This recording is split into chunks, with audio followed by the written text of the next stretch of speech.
When we get the invitation of Bernard, nandito doon yung isa mga pinakamagandang bay na I forgot the name, no? The bay.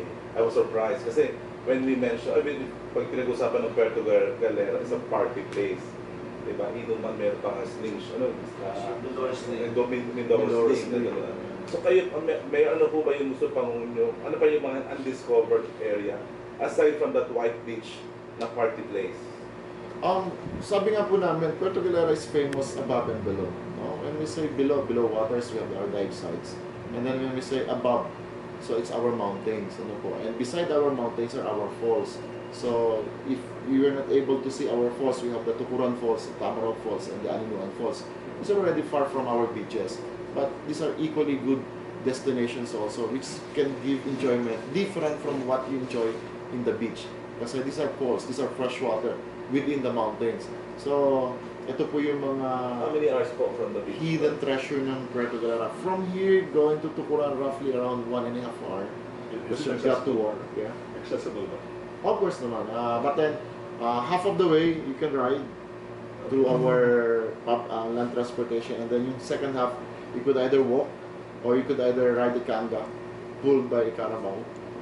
So, it's your Kaya pa choice. katagal yung walk na yun? Around 30 minutes if you're fast, then probably 20 minutes. But if you're slow, then probably less than an hour. Nagtataka lang po kasi ako kasi di ba Mindoro sikat siya sa hayop na Tamaraw. Yes. In fact, meron pa tayong falls na pinangalan sa Tamaraw. Yes. Pero siguro isa sa 10,000 tao pa lang ang nakakita ng Tamaraw. Hindi ba pwede magkaroon ng isang parang park na merong talagang Tamaraw? Kasi alam ko, hindi pa naman siya extinct, no? Tamaraw now is becoming an endangered species. As a matter of fact, last 2 weeks ago lang pa nagkaroon ng expedition sa Sablayan to have it counted. No? So there is a group of environmentalists and pro animals that really wanted to have an actual count of the Tamaraw. Unfortunately, these Tamaraws only exist in Sablayan. So doon mo lang siya talaga makikita. Kasi Sablayan is quite a huge area. So andun sila. You seldom see, I do not know in Mindoro, in Oriental, if you still see Tamaraw. Me myself, I've been 42 this year. Actually, I cannot say.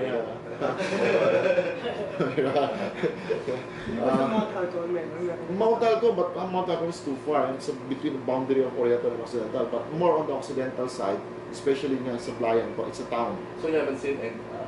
I have seen one, but it's made of concrete. It's there in our Tamaraw Falls. So hindi pala ko Yes, well, ano po talaga eh, me personally, I wasn't given that luxury of time to see one Tamaraw na buhay po talaga. I really cannot say. Mamamatay ba sila if they are kept in captivity? I don't know, kasi Mayor, yung sa Davao, yung Philippine Eagle Park, naging isang malaking tourist attraction. Di ba sinasabi nila na, ay hindi pwedeng in captivity kasi endangered na yan. Pero they were able to make it parang sustainable and they were able to make these Yeah. Actually, one of my programs as an LMP, I am the LMP president of the province, to have these tourism circuits among other municipalities at kasama ng region yung sa Tamaraw area namin. So, kahit po yung mga taga Mindoro mismo, pagtatanungin mo yung ordinaryo taga Mindoro, talagang nakakalungkot minsan. Hindi nakakita ng Tamaraw. Pero we're known for the Tamaraws, di ba? So, i-arrange lang po namin yung circuit na to to have it open to public, yung Sablayan. Medyo malayo po kasi, and there's no connection from the inner part. So you either go Bulalakaw, San Jose, and go straight all the way to Sablayan, or you could either go Puerto Galera, via Bangka to Abra, and then Abra straight to Sablayan. So it's kind of hard for an ordinary tourist. Pero kasama po sa program, kasi i-open na po namin yung boundary natin to Abra, we're making a link, no? Road connection. And then there's one plan to open in the middle, from Victoria to Santa Cruz, or either Mamburao. Bubutasin po yung gitna. So passing through Mount Halcon. So it's a plan, pero pag nangyari po yun, tama po yun, magkakaroon na rin po ng sanctuary of Tamaros na can be open for public. May Tamara Center sa Rizal. It's open to the public. May mga breeding doon. Gano'n. But the wild is nandun sa Iglits pa ko. Iglits pa ko. So, sa mga options, potential, Yes. you can explore. Yes po. Pero you mentioned na you took the office to 2007. Do you have statistics po ng visitors na lumalaki ho ba?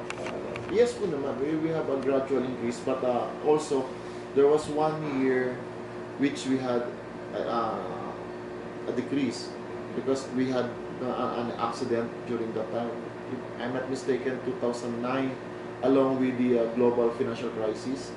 Kung natatanda po ninyo, when the economy of America went down, Europe went down, tayo sa Pilipinas also went down. Kami rin apektado, plus we have sea accident that time.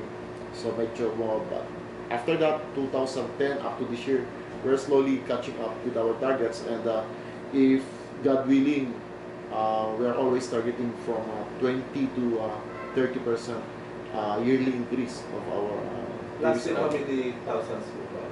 As of last year, we don't have actually a right tool to get our statistics, but we're just basing and relying on our EUF collections. Were you aware of our EUF collections, the ones that we ask our tourists to pay, the 50 pesos, as your environmental share? Now, if we're gonna base and get our number of arrivals from there, last year we are close to 150,000, 140 to 150,000. And this year we are targeting up to 180 to 200,000. So that is 20 to 30% increase. So compute it from last year until 2020, we're close to 2 million tourist arrival. And that's God willing. So, sir, hindi nakakount doon yung mga nagbiyahe mula Halapan? Yes, sir. Very hard to count. And also, people who are from Oriental and Occidental Mindoro, because they are exempt from paying our EUF. So, pag taga Mindoro kasi, if you are tourist, libre ka na. Pag ako taga Mindoro, bisita ko kayo, ay, taga Mindoro lahat ito. So, wala na kami magawa kasi ako taga Mindoro. So, yun. So, medyo plus mo pa yung 20 to 30% of error. So, yun. How many percent po ang foreign? Actually, during their season, when you get it from the months of December, actually November to March, you'll get lots of foreigner. But you start getting the statistics from February to May, which is time for the locals, ay talagang na-over number naman yung foreigners. So, but basically, in terms of number, medyo marami-rami pa rin yung locals kasi when locals come, they come in group, company hindi kagaya ng foreigners, they just come by twos or by threes, ganyan lang sila. Pero pag ang Pilipino pumunta, pag hindi isang buong pamilya, isang buong mag-anak, isang buong clan, kasi may dumating na kapatid galing abroad, nagbalik bayan, sige, outing tayo. Ganun sila. But basically, hindi naman nagkakalayo dito. Eh, ano po yung projects or programs nyo to hit yung target na sa 2020? No, we're getting into more activities, like for example, the Malasimbo Music and Arts Festival, which is now becoming famous not only local but around the world. So that is, congratulations, Mayor. yeah, so that is one way of really helping get or reach our target. You know, since it's worldwide now, when we started in 2009, parang ano lang kami, try lang kami. Then, year na namin next year. So, that's one. And also, we're becoming more active on hosting events like the NCAA Beach Volleyball, which, again, by next year, we will be the host. So, ito mga collegiate, students competing for beach volleyball. And you know naman, when there are players, there are coaches. When there are coaches, there are some friends who come also together along with the parents. So with the parents and with the games, may media. So alam nyo naman yun. So it's always a plus thing. So yun. And then ito nga, this the Galera Festival, which you always intend every year to put up some new things, some new tactics, so that there's always something new to be seen. So, ito yung mga innovations that we're trying to improve, and hopefully in the next 2 or 3 years when we're done with our airport, then hopefully by 2020 we'll be able to get our target of 2 million tourists arrival. And that's God willing. Hanggang May 15, Senator Villar remove pa, no? Kasi they want to identify very distinct food for